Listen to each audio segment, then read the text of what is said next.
3 down, more on the downing of a Malaysian air flight MH17 is a day of mourning in the Netherlands. Bodies of the passengers on board that jet have arrived back home. Of the 298 people killed in the crash, 198 were Dutch.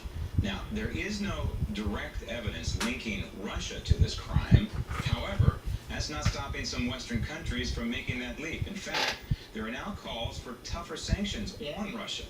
The European Union is vowing to put pressure on Russia for its alleged involvement in this calamity. I think something like this basically has to overcome economic hurdles, and you really do have to draw a line in the sand, because essentially I think unless you come up with a coordinated policy response, you're not going to concentrate the minds in Moscow, and that, I think, above all else, is what really needs to happen. We've seen an airliner full of innocent people shot down, and all the French can think about is their own narrow self-interest.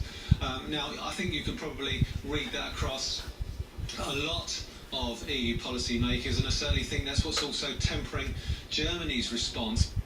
Now, more sanctions against Russia would require the approval of all 28 EU countries, and don't forget, Russia supplies Western Europe with gas, so are Western countries jumping the gun here? Where's the evidence that Russia was even involved in the downing of Malaysian Air MH17? And what's the big picture here, including weapons? Joining me now, investigative journalist and Daily Ledger contributor Kimberly Dvorak. Kimberly, you hear a lot of people say, Vladimir Putin has his fingerprints all over the downing of this jet. I just think, to me, it's very premature. We're not even sure exactly what kind of missile brought it down. We think we know. We think we know where it came from, but there are a lot of unanswered questions here. Well, thanks for having me. Yeah, I think that, when you talk to, the insiders back in Washington, D.C. at the Department of Defense, Department of State, they've been unbelievably cautious in putting out information, and I think it's an indicator that they feel that this may be an accident, that, they would certainly love to tie this to Vladimir Putin.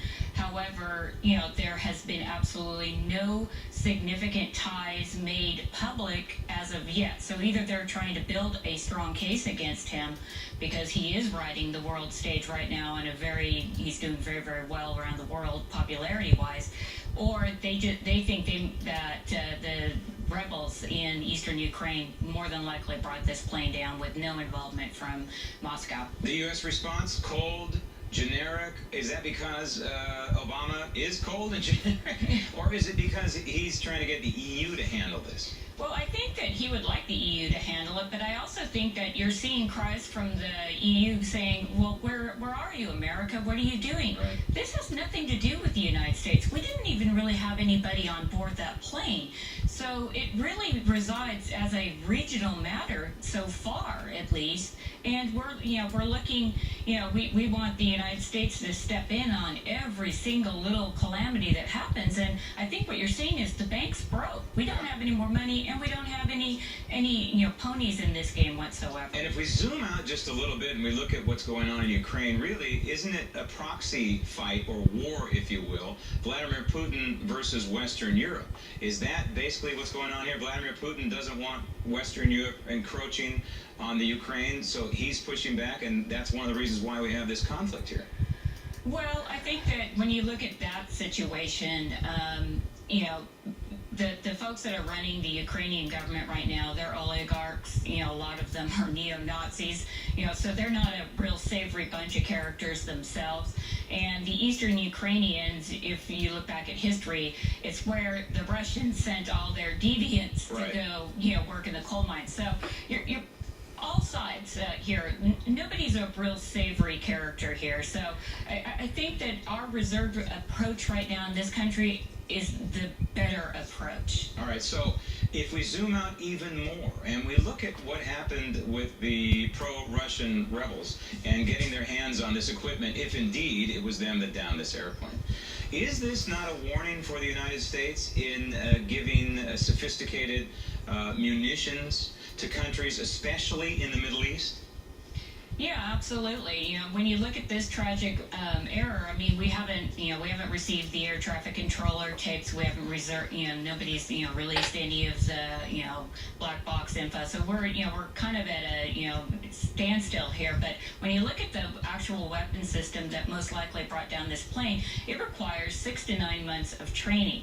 Now, if you take that information and you say, look, that got into the wrong hands, and now we have a huge tragedy, and you apply that to the Middle East, where over the past 3 years, 4 years, we've been supplying Middle East countries like Qatar, Saudi Arabia, UAE, Kuwait.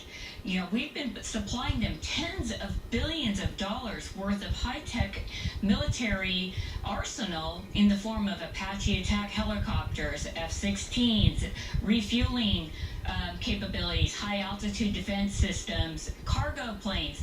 What is it that all of these countries need, and what happens if we see a situation like we did in Iraq, where we trained the military there? They decided when the troops came to them, well, we're going to put the red or the white flag up and run, and now you've got terrorists that have operational control of a lot of U.S. weaponry.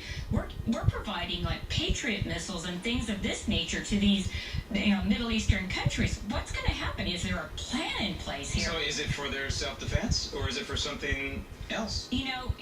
All indications, if you look at the totality of what we're supplying them, it looks like the United States is planning for a war. We have actually provided, or actually placed in Israel, $1.2 billion worth of munitions that we only have access to. How are we going to get over there to get access to that?